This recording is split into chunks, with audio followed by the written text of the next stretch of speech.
हरे कृष्ण। जय राधा माधव कुंज बिहारी, जय राधा माधव कुंज बिहारी, जय राधा माधव कुंज बिहारी, जय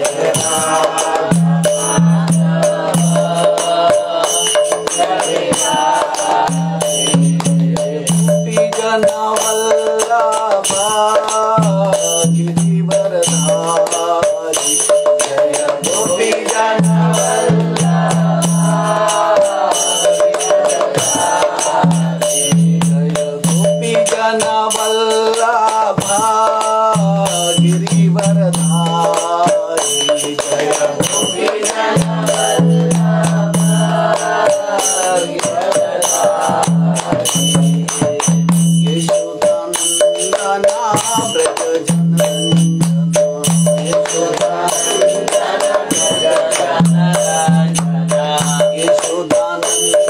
ब्रज जनरंजना, यशोदानंदना ब्रज जनरंजना,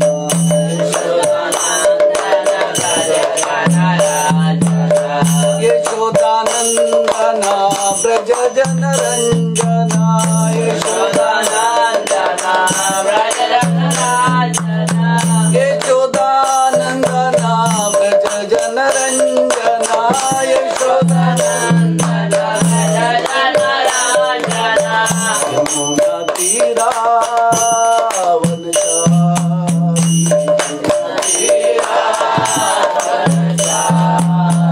यमुना तीरावन चारी, यमुना तीरावन चारी, जय राधा माधव कुंज बिहारी, जय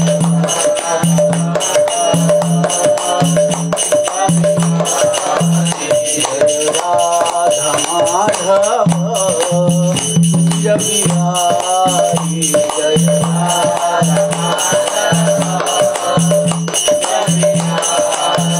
जय गोपी जन वल्लभा गिरिवरधारी, जय गोपी जन वल्लभा गिरिवरधारी, यशोदानंदना ब्रज जनरंजना,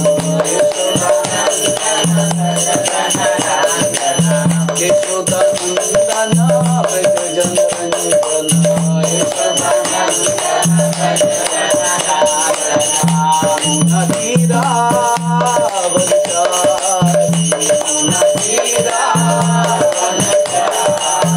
यमुना तीरावन चारी, यमुना तीरावन चारी, जय राधा माधव कुंज बिहारी, जय राधा माधव जय राधा माधव कुंज बिहारी, जय राधा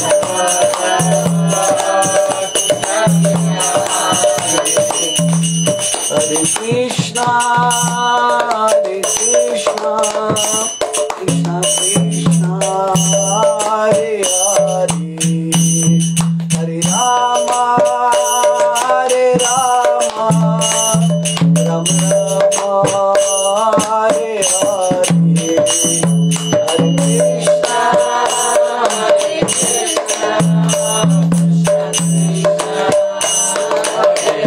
हरे, हरे राम हरे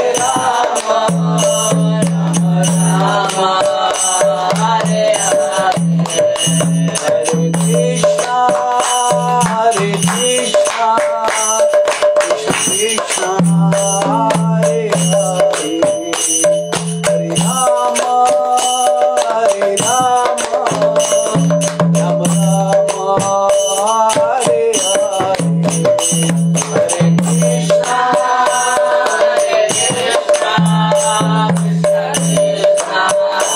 हरे हरे,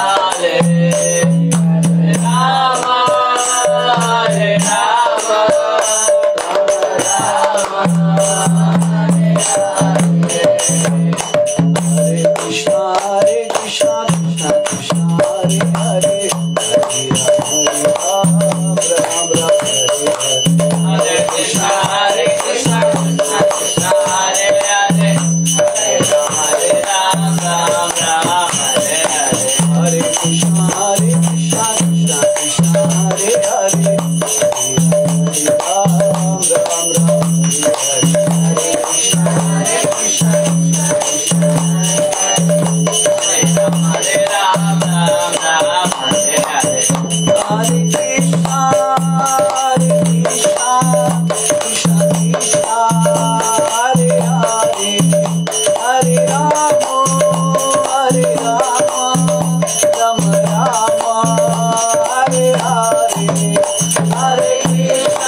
भागवतम स्कंद 6 अध्याय 1 और श्लोक क्रमांक 58, 59, 60, 58, 59 और 60 क्रमांक देखेंगे हम।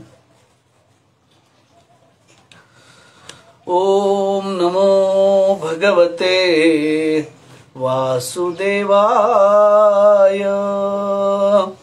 ओम नमो भगवते वासुदेवाय। ओम नमो भगवते वासुदेवाय। ओम नमो भगवते वासुदेवाय। ओम नमो भगवते वासुदेवाय। ओम नमो भगवते वासुदेवाय। नारायणं नमस्कृत्यं नरं चैवं नरोत्तमं देवीं सरस्वतीं व्यासं ततो जयमुदीरये। नष्टप्रायेषु अभद्रेषु नित्यं भागवत सेवया भगवती उत्तमश्लोके भक्तिर्भवति नैष्टिकी। कृष्णाय वासुदेवाय देवकी नंदनाय च नंदगोपकुमाराय गोविंदाय नमो नमः। श्लोक देखेंगे हम। एकदा असो वनं यात पितृसन्देशकृत द्विजम् अदाय तत अवृत्ता फलपुष्पसमितकुशम् ददर्श कामिनं कच्चित् शूद्रं सह भुजिष्यया पीत्वा च मधुमेरेयम् मद आधूर्णितनेत्रया मत्तया विशलत्थत निव्या व्यापेतं निरपत्रपं क्रीडनन्तम् अनुगायन्तं हसन्तम् अनया अंतिके। शब्दशः अर्थ देखेंगे हम। एकदा एक बार असो यह अजामिल वनम यात जंगल में गया पितृ संदेश आदेश कृत पूरा करने के लिए द्विज ब्राह्मण आदाय एकत्र करके तथा उस जंगल में अवृत्ता लौटते हुए फल पुष्प फल फूल समित कुशान समित तथा कुश नामक दो प्रकार के तृण ददर्श देखा कामिनम अत्यंत कामी कच्चित इसी शूद्रम चतुर्थ वर्ण का व्यक्ति शूद्र सह साथ भुजिष्यया सामान्य दासिया वेश्या के पीत्वा पीकर च भी मधु अमृत मेरेयम सोम पुष्पों से बना मद नशे से आघूर्णित घुमाती हुई नेत्रया अपनी आंखें मत्तया मदमत्त विश्लथत निव्या शिथिल वस्त्रों वाली व्यापेतम सही आचरण से गिरी हुई निरपत्रपम जनता के मत के भय से रहित क्रीडंतम भोग से लगी अनुगायंतम गाते हुए हसंतम हंसते हुए अनया उसके साथ अंति के पास ही।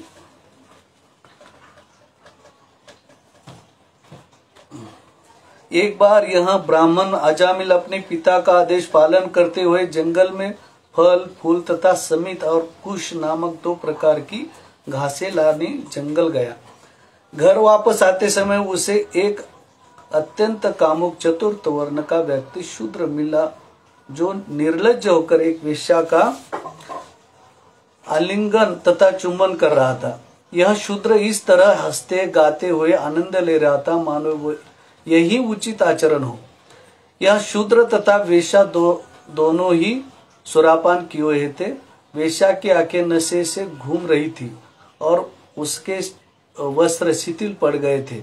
अजामिल ने उन्हें ऐसी दशा में देखा।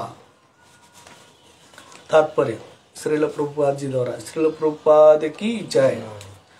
रास्ते में आते हुए अजामिल को एक चतुर्थ वर्ण का पुरुष तथा एक वेश्या मिली जिनका यहाँ पर स्पष्टता से वर्णन हुआ है। पुराने युगों में भी कभी कभी मदोन्मत्तता प्रकट होती थी किंतु बहुत आम न थी। किंतु इस कलयुग में ऐसा पाप सर्वत्र देखा जाता है क्योंकि सारे संसार में लोग निर्लज्ज हो चुके हैं। बहुत काल पूर्व जब अजामिल ने उन्मत्त शूद्र तथा वेश्या का दृश्य देखा था तो पूर्ण ब्रह्मचारी होते हुए भी वह प्रभावित हो गया। आजकल ऐसा पाप अनेक स्थानों में दृष्टिगोचर होता है और हमें उस ब्रह्मचारी छात्र की स्थिति पर विचार करना चाहिए जो ऐसे आचरण को देखता है।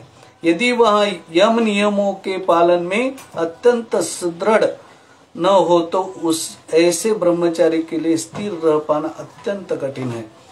फिर भी यदि कोई कृष्ण भावना अमृत को गंभीरता पूर्वक अंगीकार करे तो वह पाप द्वारा उत्पन्न उत्तेजना का सामना कर सकता है। हम अपने कृष्ण भावनामृत आंदोलन में अवैध यौन, नशा, मांसाहार तथा जुआ खेलने पर प्रतिबंध लगाते हैं। कलयुग में एक शराब पी हुई अर्धनग्न स्त्री द्वारा किसी उन्मत्त पुरुष का आलिंगन करते हुए देखे जाना एक सामान्य दृश्य है। विशेषतया पाश्चात्य देशों में, और ऐसा दृश्य देखने के बाद अपने को रोक पाना अति कठिन है। फिर भी यदि कृष्ण कृपा से कोई व्यक्ति विधि विधानों से दृढ़ रहता है और हरे कृष्ण मंत्र का कीर्तन करता है तो कृष्ण उसकी रक्षा निश्चित रूप से करेंगे। दरअसल कृष्ण कहते हैं कि उनके भक्त का कभी नाश नहीं होता। कौन्तेय प्रतिजानी ही न मे भक्त्या प्रणश्यन्ति। अतएव कृष्ण भावनामृत का अभ्यास करने वाले सारे शिष्यों को ज्ञान पूर्वक विधि विधानों का पालन करना चाहिए और भगवत नाम का कीर्तन करने में स्थिर रहना चाहिए। तब डरने की कोई आवश्यकता नहीं रहती, अन्यथा मनुष्य की स्थिति विशेषतया इस कलयुग में अत्यंत भयावह है।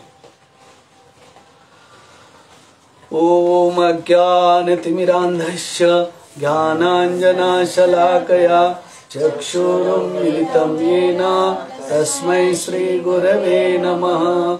श्रीचैतन्यमनोभीष्टं स्थापितं येन भूतले स्वयं रूपा कदा मह्यं ददाति स्वपदान्तिकं। वन्देऽहं श्रीगुरोः श्रीयुतापदकमलं श्रीगुरु वैष्णवांच।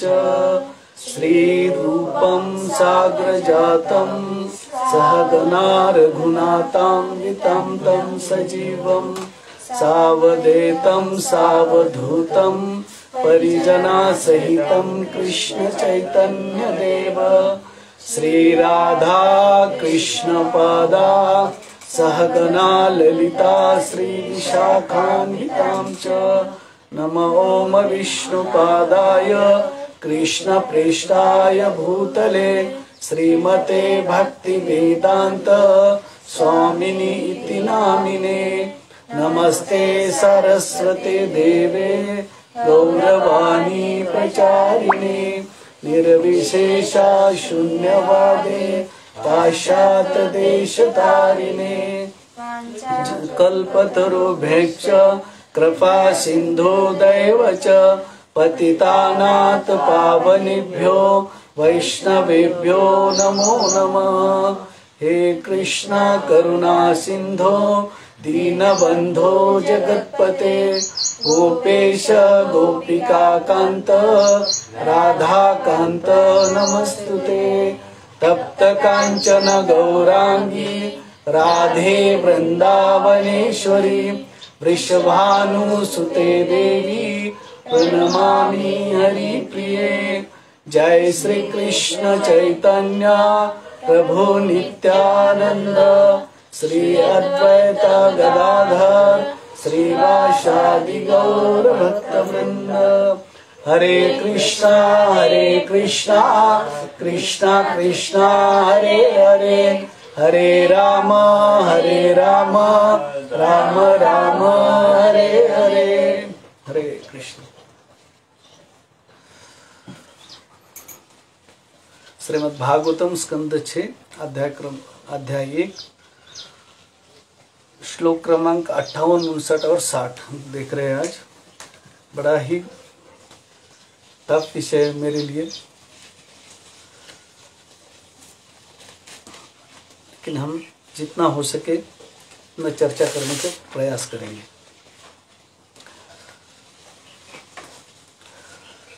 हमने देखा ये अजामिल की कथा। हम अजामिल के इतिहास से हम देख रहे हैं कि अजामिल का परिवार जो था वो ब्राह्मण कुल से थे।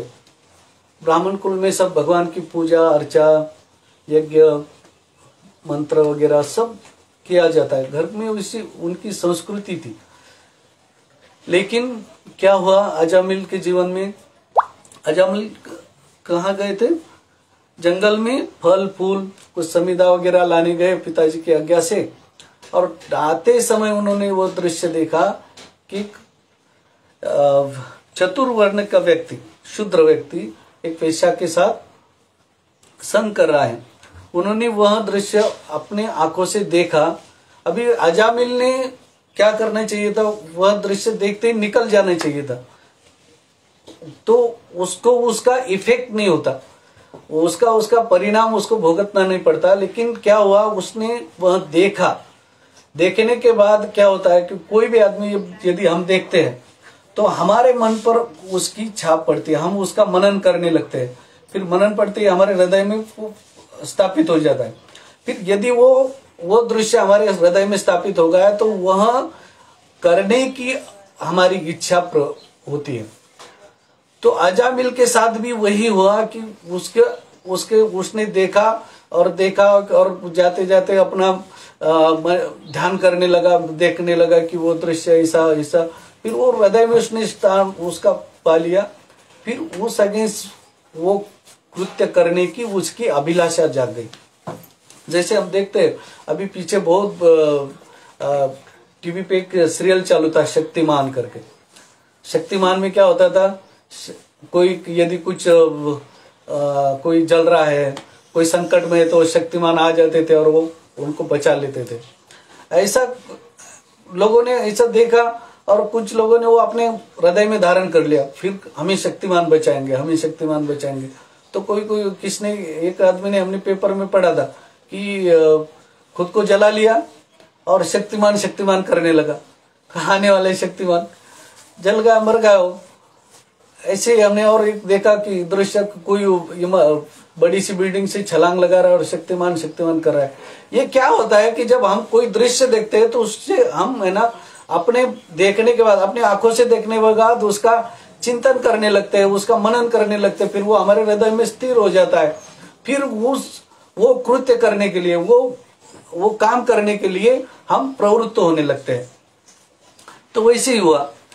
जैसे देखो अभी उदाहरण दे, अभी कोई माता जी है घर में यदि बैठती है, कुछ सेवा वगैरह घर में चालू रहता है तो कोई अपेक्षा नहीं रहती, कोई अभिलाषा नहीं रहती। लेकिन यदि कहीं शादी में गए, कहीं कोई प्रोग्राम में गए और वहां पर उन्होंने देख लिया किसी के अच्छी साड़ी, किसी के अच्छे गहने, तो फिर उनकी भी डिमांड हो जाती। वो देखने के बाद वो भी मन में धारण कर लेते कि यार नहीं, मुझे भी वो माता जी जैसी साड़ी चाहिए थी, वो माता जी ने जैसे गहने पहने थे बस उसके जैसे चाहिए। ऐसे हमारे मन में वो अभिलाषा होती है। तो कभी भी जो काम आसना है ना, कोई भी ये है ना, तो अपनी आंखों से प्रकट होती। आंखों से यदि हम देखते हैं उसका, फिर देखने के बाद उसका चिंतन करते तो वो हृदय में धारण हो जाता है। हम उसका चिंतन करते हैं और फिर वो करने की अभिलाषा हमारे मन में जागृत होती है। अभी तो आजकल देखा जाए ना तो वो कितने साधन अवेलेबल हो गए। अभी इंटरनेट, मोबाइल पर बच्चे कुछ भी, कोई भी कैसे भी देख सकता है।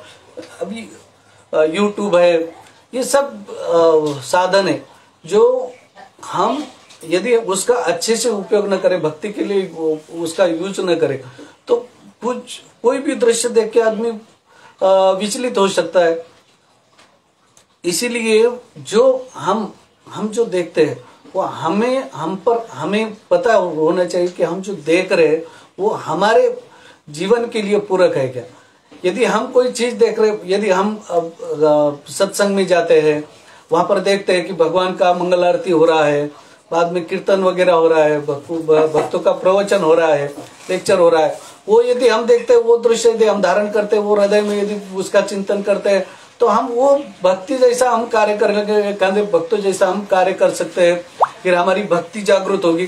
देखो भक्ति एक आया कोई और जन्म लिया और वो भक्त हो गया, ऐसा कुछ नहीं है। यदि हम कोई सत्संग में जाते हैं और भगवान के बारे में सुनते हैं, भगवान का कीर्तन करते हैं, भगवान का प्रसाद लेते हैं, भगवान के बारे में सब एक्टिविटी जब होती है, भगवान की सेवा करते हैं, तो ये सब चीजें जो है ना हमारे अंदर स्फुरित होती है। पहले हम करने का प्रयास करते हैं, अन्य भक्तों को हम देखते हैं और वो करने का हम भी वैसे प्रयास करते हैं, ताकि क्या होता है फिर कि हम भी उस पे आ जाते हैं, उस सिचुएशन में आ जाते हैं कि हम भी थोड़ा थोड़ा सेवा करते हैं भगवान का, अब भक्ति करने लगते हैं, भगवान का नाम जप करने लगते हैं, मंगल आरती करने लगते हैं, कुछ बुक्स पढ़ने लगते हैं, तो वो एक एक्टिविटी हो जाता है जब हम आंखों से कुछ कोई वस्तु देखते हैं तो।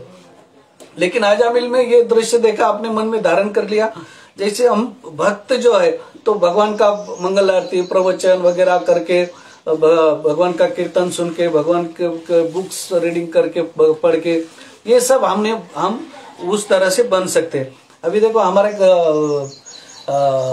सेंटर पर यन सिडको में एक बार प्रभु जी का नाम पवार प्रभु जी ने एक क्लास लिया था, तो उन्होंने योगा कुछ लिया, उसके बाद एक हास्य क्लास लिया हमारा। हास्य क्लास में उन्होंने क्या कहा कि आप क्या करो, एक दूसरे की तरफ हंसो। तो एक दूसरे की तरफ हंसने लगे, लेकिन कुछ इफेक्ट नहीं हुआ। लेकिन प्रभु जी ने कहा, पवार प्रभु जी ने कहा कि आप क्या करो, हंसने का पहले नाटक करो, हंसने का नाटक करो, आपको बराबर हंसी आ जाएगी।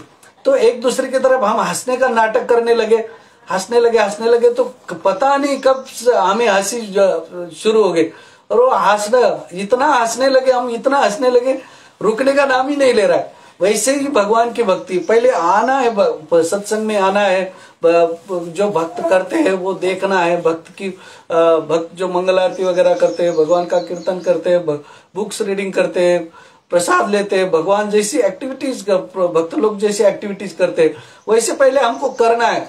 तो वो ऑटोमेटिक हमारे हृदय में धारण हो जाएगी देखने से, और फिर हम भी उन भक्तों जैसा व्यवहार करने लगेंगे, भगवान का नाम लेने लगेंगे, जप करने लगेंगे, कीर्तन करने लगेंगे। ये सब एक्टिविटी फिर हमारा चालू हो जाएगा देखने से।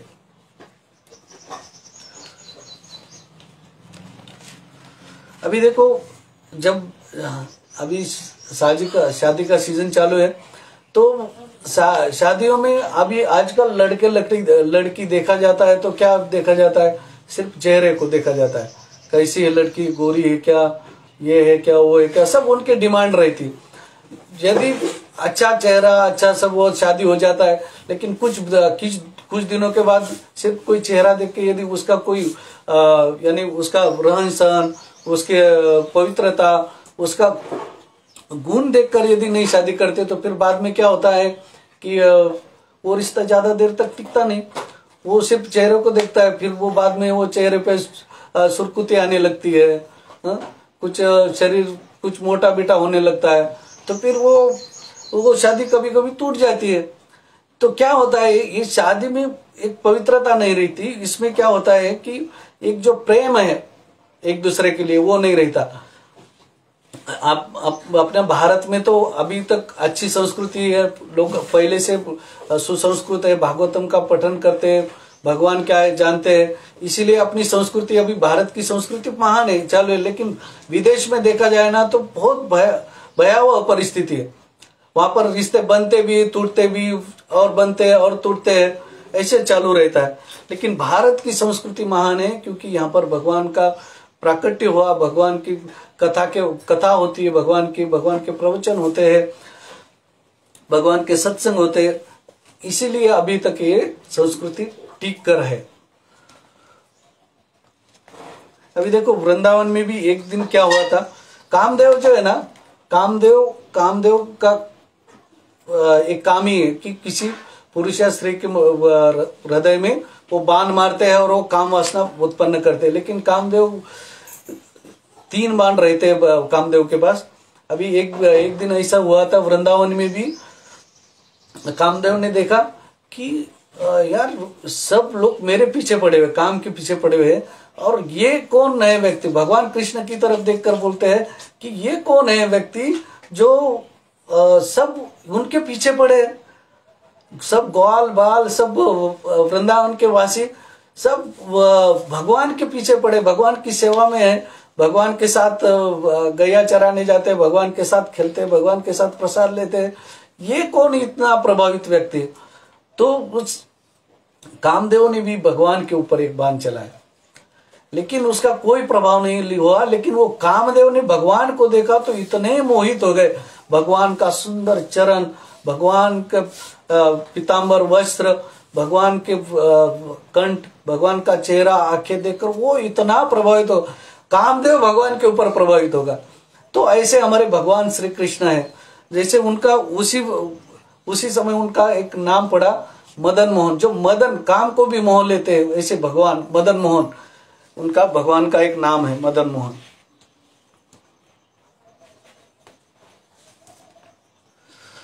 अभी हम आज ये टॉपिक देख रहे हैं अजामिल का, तो उसमें अजामिल ने ये दृश्य देखकर एक इतने वेश्या से शादी किया, वेश्या से शादी करने के बाद अपने माता पिता को भी घर से बाहर निकाल दिया।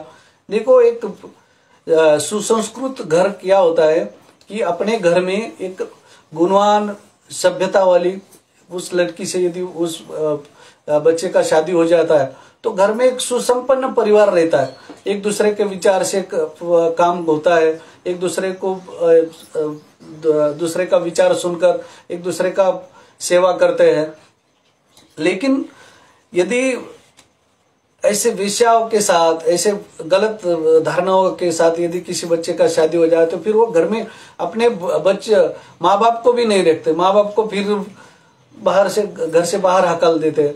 क्या होता है, हमारे पूर्वज जो रहते ना, हमारे जो माता पिता रहते ना, उनके पास है ना बहुत सारा इस संसार का अनुभव जुड़ा होता है।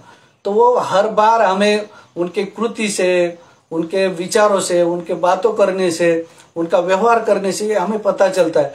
तो उन जैसा हम भी व्यवहार सीखते हैं, बच्चे भी देखते हैं कि ये बड़े बुजुर्ग इतनी सेवा करते हैं या इतना ये उनका ज्ञान है, वो विचार करके वो यदि उनका कार्य करते हैं तो वो कार्य एक सफलता की तरफ जाता है। वैसे अजामिल ने नहीं किया, अपने पिता माता जी को बाहर हकाल दिया, खूब पाप कृत्य करने लगा, चोरी करने लगा, डाका डालने लगा, उस वैश्या का भरण पोषण करने के लिए कुछ भी करने लगा। जिस संसार में जितना भी पाप है वो सब अजामिल ने किया, इसीलिए उनका पतन हो गया। अभी हम वैसे ही देखेंगे कि शोभरी नामक एक ऋषि थे। अभी शोभरी नामक ऋषि जो है ना, वो उनको ऐसे लगा कि अब भगवान की तपस्या करने के लिए उन्होंने क्या किया कि जल में तपस्या किया, जल में जाकर एक झील में जाके अंदर जाके भगवान की तपस्या चालू की। और बाहर उनको ऐसे लगता था बाहर यदि किया तो मुझे इस संसार का जो वातावरण है ये बिगाड़ देगा, मुझे अवधान पहुंचाएगा, यानी मुझे भक्ति करने नहीं देगा। इसलिए उन्हें जल के भीतर जाके तपस्या किया। तपस्या करने के बाद भी कितने कितने हजारों साल तपस्या करने के बाद भी उन्होंने एक मछलियों का संग देखा। मछलियों का संग देखने के बाद वो भी विचलित हो गए, और विचलित होकर वो पास में एक राजा मानधाता करके का राज्य था, वो मानधाता के पास गए और उन्होंने कहा राजा को कि राजन, आपकी लड़की से मुझे शादी करना है। अभी इनका तपस्या होके इनका सब जटा वगैरह सब ये कपड़े लेते और उनका पूरे शरीर में ऐसी झुर्रियां पड़ी हुई थी, सब ये यानी बड़े साधु विचित्र ऐसे दिख रहे थे। तो राजा ने कहा हमारी एक प्रथा है, बोले यदि हम कन्या को वरण करने के लिए बोलते हैं, यदि हमारी कन्या ने आपको वरण कर लिया यानी आप उनसे शादी कर सकते हैं बोले। क्योंकि राजा अनुमति भी नहीं देता, लेकिन राजा को डर लगने लगा कि कहीं ये ऋषि मुझे शाप दे दिया तो गलत हो जाएगा। इसीलिए उन्होंने ऐसा बोला कि आप हमारी लड़की यदि स्वीकारती है आपको तो आप शादी कर सकते हो। तो यह ऋषि जो है समझ गए, शौभरी ऋषि, और उन्होंने दूसरे दिन आए और इतना सुंदर अपना शरीर बना लिया कि उनकी वो राजा की 50 कन्या थी, उस 50 कन्या का ओढ़ लगा कि नहीं मैं इनसे शादी करूंगी। तो उन्हें 50 कन्या के साथ उनका वो शौभरी ऋषि ने विवाह कर लिया और अपने योग बल से फिर विश्वकर्मा जी को कहकर सबके लिए 50 महल बनवाए, बड़े बड़े 50 महल बनवाए। उस महल में वो रहने लगा और उसके तपोबल से वो है ना ऐसे लगता था कि वो हर यानी राजा की जो कन्या थी उस हर कन्या के साथ वो है। तो एक दिन वो मानधाता राजा उनके पास बच्ची को देखने के लिए आए और पहली लड़की के पास गए, उसका हालचाल पूछा कि बेटा कैसे हो आप, कैसा आपका चल रहा है। उस लड़की ने बताया कि पिताजी मैं तो बहुत बड़ी खुश हूँ, अच्छा है मेरा परिवार, और मेरा सिर्फ एक ही ये है कि ये जो है ना मेरे पतिदेव मेरे पास ही रहते हैं बोले, अन्य मेरी बहनों के पास जाते ही नहीं। फिर दूसरी के पास गए, दूसरी ने भी ऐसे ही कहा। ऐसा उसका योग बल से उन्होंने वो हर एक कन्या के साथ वो रहता था। लेकिन तो यह मानधाता राजा मान गए कि यार आपका योग बल बहुत है। लेकिन शौबरी ऋषि से अनेक पुत्र भी उत्पन्न हुए। फिर बाद में उनको पता चला कि मैंने क्या कर रहा था, मैं तो भगवान की प्राप्ति के लिए तप कर रहा था झील में जाकर पानी के अंदर, और ये मेरे मन में ऐसी काम वासना कैसे जागी। तो हुआ क्या था कि उन्होंने गरुड़ जी का अपमान किया था, यानी गरुड़ जी का अपमान करने का एक भक्त है गरुड़ जी, भगवान के भक्त है, तो उनका उन्होंने अपमान किया। तो एक अपमान की वजह से उनको इतना ये करना पड़ा। और उन्होंने फिर बाद में उनको पता चला कि मैं ये इसमें कैसे फंस गया, फिर से भगवान का फिर भक्ति करने लगे हो। हम देखते हैं कि वैसे ही एक उदाहरण देखते हैं कि विश्वामित्र जी का। विश्वामित्र जी भी एक राजा थे, विश्वव्रत करके नाम था उनका, राजा थे। वो बड़े राजा थे लेकिन बड़े घमंडी थे, बड़े पराक्रमी भी थे, और वो पराक्रम का उनको घमंड था उस राजा का। फिर उन्होंने क्या किया, अपने राज्य में 18 से लेकर 50 आयु के सभी नागरिकों को एकत्र किया और हमारा राज्य का विस्तार करना है करके सैन्य युद्ध करने के लिए निकल पड़े। और बहुत सारा युद्ध किया, राज्य भी जीत लिया। लेकिन आते समय क्या हुआ कि उन्होंने वशिष्ठ जी के आश्रम में आए और वहां पर रुके। वो वशिष्ठ ऋषि के आश्रम में आए और वह राजा आकर वशिष्ठ जी को प्रणाम किया और जाने की अनुमति मांगने लगे। शाम का टाइम था। वशिष्ठ जी ने कहा कि हे राजन, आप एक काम कीजिए, आप रुकिए और भोजन वगैरह कर लीजिए। विश्वव्रत जी ने कहा कि नहीं, मैं भोजन, उनको लगने लगा कि मेरी बहुत बड़ी सेना है और मैं अकेले कैसे प्रसाद लूं, मेरी बहुत बड़ी सेना है बोले, उनको कैसे आप प्रसाद खिलाएंगे, हम जाते बोले, अभी हमारा राज्य पास ही आ गए। तो वशिष्ठ जी ने कहा कि नहीं, आप क्या करिए बोले, यहाँ पर रुकिए, हम सबकी प्रसाद की प्रबंध करते हैं। और उनके पास कौन सी गाय थी, नंदिनी करके नाम की गाय थी वशिष्ठ जी के पास। वो गाय का एक ऐसा ये था कि वो हर कोई प्रसाद देती, जिसके मन में जैसा, कोई रसगुल्ला, गुलाब जामुन, कोई भी मिठाई यदि मांगता है, कोई जैसे प्रसाद चाहता है वो उस जैसा प्रसाद वो प्रदान करती थी नंदिनी गाय। उसमें एक ऐसी ये था, क्वालिटी थी। फिर वशिष्ठ जी ने सबको प्रसाद खिलाया, भोजन करवाया सभी सैनिकों को। और इस विश्वव्रत राजा को भी इतना प्रसन्न लगा ये कि उसने जिंदगी में इसे पहली बार इतना बढ़िया अच्छा प्रसाद लिया उन्होंने। फिर वह राज्य में गए, राज्य में देखा तो सब अकाल पड़ा हुआ है, भूख से लोग मर रहे हैं। क्योंकि क्या किया था इन्होंने, 18 से 50 साल की आयु में सभी सैनिक में भर्ती कर लिए सभी जनता को। फिर बाद में हल कौन चलाएगा खेती में, तो उस अगेंस्ट वहां पर अकाल पड़ गया, खाने को नहीं है। फिर उन्होंने विचार किया कि यार वशिष्ठ जी के पास वो गाय है, यदि वो गाय लेके आते हैं तो हमारा राज्य का भरण पोषण हो जाएगा। फिर वो वशिष्ठ जी के पास जाते हैं कि उनको कहते हैं कि ये आपकी जो गाय है ना, ये हमें गाय दे दीजिए। वशिष्ठ जी कहते हैं कि नहीं, हम ये गाय, नंदिनी गाय हम दे नहीं सकते क्योंकि ये हमारा उदार निर्वाह करती है। तो फिर वो इस पे आ गया। वो पहले तो घमंडी था ही और उन्होंने अनेक राज्य जीत लिया था, उसका भी और घमंड आ गया उसको, राजा देवव्रत को। फिर उन्होंने उनके साथ युद्ध करना चाहा, युद्ध किया। लेकिन नंदिनी गाय के प्रभाव से अनेकों सैनिक नंदिनी गाय से उत्पन्न हुए और उस राजा को और वो राजा के सैनिक को पूरे को हरा दिया उन्होंने। और फिर उनको लगा कि मैं यार एक तपस्वी वशिष्ठ जी की इतनी तपस्या है, तो उन्होंने अपने बेटे को राज्य पर बिठा दिया और वहां गुरु बनने निकल गए, यानी तपस्या करने निकल गए। तपस्या भी तपस्या किया, लेकिन मेनका जी से प्रभावित हो गए। मेनका आई और उनसे प्रभावित हो गए, फिर उनकी तपस्या भी भंग हुई। फिर बाद में और उन्हें भी ऐसे ज्ञात हुआ कि यार मैं अभी गलत कर रहा हूं, फिर से उन्होंने तपस्या चालू की। ऐसे एक कामी व्यक्ति का, यानी स्त्री के संग में जो आता है उसका ये प्रभाव है। अभी रावण भी इतना कामी व्यक्ति था। जब स्वर्णपंखा आई और स्वर्णपंखा ने जब बताया कि सीता का वर्णन, तो वह इतना कामुक हो गया कि तुरंत निकल पड़ा सीता माता को हरण करने के लिए। और क्या हुआ, फिर सीता माता को लेकर आए और भगवान श्री राम गए और उनका वध कर डाला। अभी देखो एक उदाहरण आता है, हमारे आचार्य बताते हैं, रामानंदाचार्य, इनका भी रामानंदाचार्य का एक शिष्य थे धनुर्दास करके, उनका नाम धनुर्दास बाद में पड़ा।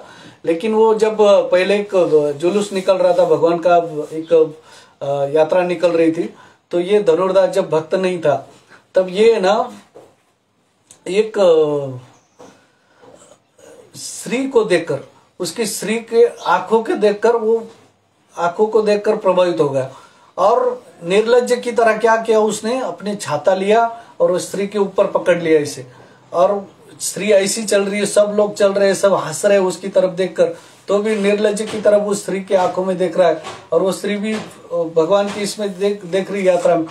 और बाकी छाता पकड़ के उसकी ऐसे धूप न लगे करके उसको छाता पकड़ता है और उसकी आंखों को देखते देखते चलता है। ये बात जब अन्य शिष्यों ने रामानंदाचार्य से कहा कि ये देखो कितना प्रभु जी ये बहुत कामी व्यक्ति है और ये ऐसे से इसका बिहेवियर है, यानी ऐसे देख रहा है एक स्त्री को। रामानंदाचार्य ने तुरंत एक भक्त को भेजा कि उस व्यक्ति को बुला लो, बोले यहाँ पर बुला बोले। तो गए एक शिष्य उनके पास, उनको बुलाया कि आपको रामानंदाचार्य जी ने बुलाया। उनने नाम सुनकर, क्योंकि रामानंदाचार्य बहुत महान भक्त थे, महान उनका नाम था वहां पर, बहुत सारा, यानी उनकी भक्ति बहुत थी। माना जाता है कि जैसे भरत जी भगवान के लिए भक्ति करते थे, वैसे उनका भरत जी का ही ऐसे प्राकट्य ऐसे करके सुना है हमने कि। तो रामानंदाचार्य का नाम सुनते ही वो आया उनके पास और रामानंदाचार्य ने कहा कि आप क्या देख रहे थे। नहीं, बोले मैं तो उस स्त्री की आंखें मुझे बहुत अच्छी दिख रही थी, बोले उस स्त्री की आंखें है ना बहुत, मैं तो सुंदरता का पुजारी हूँ, बोले तो मुझे वो आंखें दिख रही थी तो मैं मंत्रमुग्ध हो गया, मैं अपने आप को भूल जाता हूँ, बोले कोई सुंदर यदि चीज दिखती है तो मैं सुंदरता का पुजारी हूँ, बोले। तो रामानंदाचार्य ने कहा कि आप सुंदरता के पुजारी हो, तो इससे अच्छी आंखें यदि आपको दिखाई जाए तो क्या आप वो उनको पसंद करोगे? तो उन्होंने कहा मैं तो सुंदरता का पुजारी हूं, इससे आंखें यदि अच्छी कोई किसी की दिखती है तो मैं तो उनका दास हो जाऊंगा, बोले। तो फिर रामानंदाचार्य ने उन्हें श्रीरंग में बुलाया कि वहां पर आरती के लिए, मंगल आरती में भगवान का एक विग्रह है जो नागसैया पर लेटा हुआ, ऐसा वो नागसैया पर सुबह मंगल आरती करते हैं तो वो दीप वगैरह भगवान को बताते हैं। लेकिन ये जो व्यक्ति था पहले भी वो श्रीरंग मंदिर में गया था, मंगल आरती किया था उन्होंने, पहले सब कुछ हुआ था। लेकिन इस बार जब गया तो यहाँ पर एक गुरु की कृपा से उनको वो एक शक्ति एक मिली भगवान के विग्रह को देखने की। और रामानंदाचार्य ने भी भगवान को प्रार्थना की कि भगवान आप इनके ऊपर ऐसा दृष्टिगोचर कीजिए कि आप इनको एक भक्ति प्रदान हो, भगवान की भक्ति प्राप्त हो। क्योंकि ये अभी एक यानी जैसे देखो एक गुरु होता है ना तो भक्त पर बहुत दया आती है, उनको बहुत ऐसे भक्त को लगता है, उस भक्त को लगता है कि यार ये भक्त कहाँ इस चक्कर में पड़ रहा है, इसने तो भक्ति करना चाहिए। तो एक दया आ गई रामानंदाचार्य के हृदय में और दया के कारण भगवान से प्रार्थना की कि प्रभु आप इनका उद्धार कीजिए। तो जब वो आरती उन्होंने देखी और भगवान के नेत्र देखे, सब भगवान के चरण से लेकर पैर से लेकर फिर वक्षस्थल तक, फिर छाती तक उनके कंठ, और फिर चेहरा, और फिर बाद में जब भगवान की आंखें देखी उसने, उस व्यक्ति ने, धनुर्दास ने जो बाद में नाम पड़ा उनका, तो वहां मोहित हो गए भगवान के ऊपर और भगवान में इतने आसक्त होकर कि भगवान रामानंदाचार्य ने फिर बाद में उनको दीक्षा दे दी और वो भगवान की भक्ति करने लगे। फिर भगवान की भक्ति करने के बाद रामानंदाचार्य ने कहा कि आप क्या करो, आपको वो लड़की पसंद थी तो उनके बुलाओ, बोले उन्हें। फिर उनको बुलाया, उनका दोनों का शादी भी कर दिया। और इनका इतना भक्ति था कि रामानंदाचार्य बूढ़े हो गए थे, तो जब स्नान करने के लिए जाते थे तो सन्यासी को अपना यानी हाथ अपना रखकर वो सन्यासी का सहारा लेकर नदी स्नान करने तक जाते थे, नदी तक। और वहां से जब वापस स्नान करके आते थे तो इस धनुर्दास का सहारा लेते थे। तो इससे क्या होता था कि जो ब्रह्मचारी भक्त थे उनको ऐसे लगता था कि यार ये कामी व्यक्ति है, इसका गृहस्थ व्यक्ति है। अब जब जाते हैं महाराज तो रामानंदाचार्य जी तो ब्रह्मचारी का सहारा लेते हैं, और जब वापस आते स्नान करके पवित्र हो जाते तो ये गृहस्थ का आश्रम लेते, कामी व्यक्ति का एक आश्रय लेके आते हैं। तो ये जो चल विचल है वो उनके वहां तक आ गए रामानंदाचार्य के पास, और उन्होंने एक परीक्षा लेने की ठानी भक्तों की। उन्होंने क्या किया कि भक्त जहां रहते थे उनके जाके वो धोती का जो ये था कोना वगैरह फाड़ दिया, कि हर 2-4 भक्तों का ऐसे फाड़ दिया, और चुपके से किसी को बताया भी नहीं, और आ गए। और फिर बाद में वो भक्तों ने देखा कि यार ये किसने मेरी धोती फाड़ी, आपने फाड़ी क्या, आपने फाड़ी क्या, उन सब में झगड़ा होने लगा। फिर रामानंदाचार्य ने कहा, उन भक्तों को बुलाया कि आप आइए, तो आपको देखना है ना ये व्यक्ति जिनका परीक्षा लेना है। तो वो भक्त तो जानते थे उनको बदनाम करने का उनका षड्यंत्र ही था, यानी षड्यंत्र नहीं था, लेकिन ऐसा कि एक कुछ ऐसा भक्त के मन में एक द्वेष आ जाता है कि कभी कभी ये होता है कि संसार में ऐसे हो जाता कोई भक्त से। लेकिन उसको फिर गुरु जब देखते हैं तो गुरु उसको अच्छे से ठीक कर देते। गुरु एक अपने उदाहरण से वो स्थापित कर देते कि ये आचरण आपका अच्छा नहीं।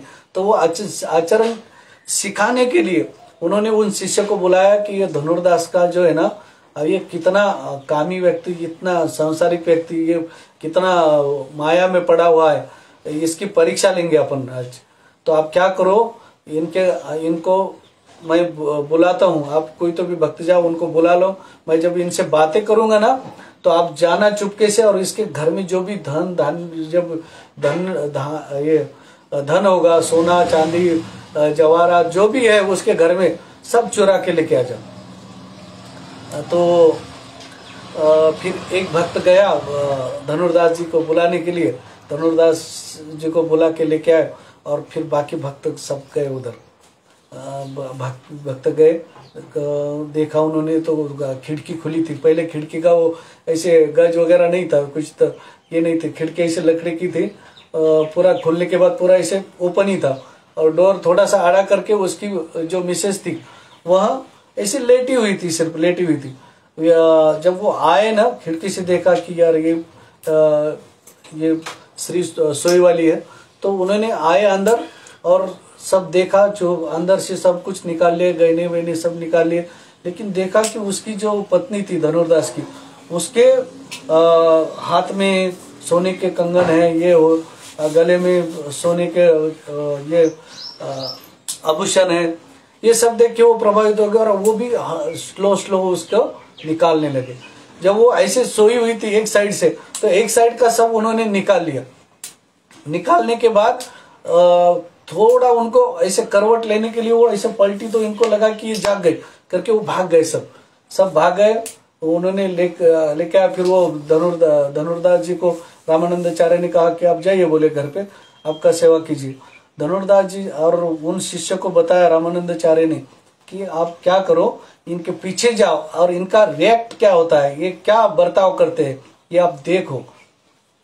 फिर जो भी द्वेष करते थे उस धनुर्दास जी से, उन सभी भक्त गए उनके पीछे। रामानंदाचार्य गए, घर में देखा गए और रामानंदाचार्य के मिसेस ने, उसकी पत्नी ने कहा रामानंदाचार्य से कि क्या आपके भक्त है? बोले भगवान के सेवा के लिए अभी शायद मंदिर में कुछ कम पड़ गया होगा, धन वगैरह, या कुछ सेवा के लिए कुछ धन चाहिए होगा, तो आपके भक्त इतने महान है बोले कि वो भक्त आए और चोरी करके मंदिर के लिए, मंदिर का सेवा चलाने के लिए वो कुछ यहाँ पर से कुछ वस्तु लेकर गए, सोना वगैरह।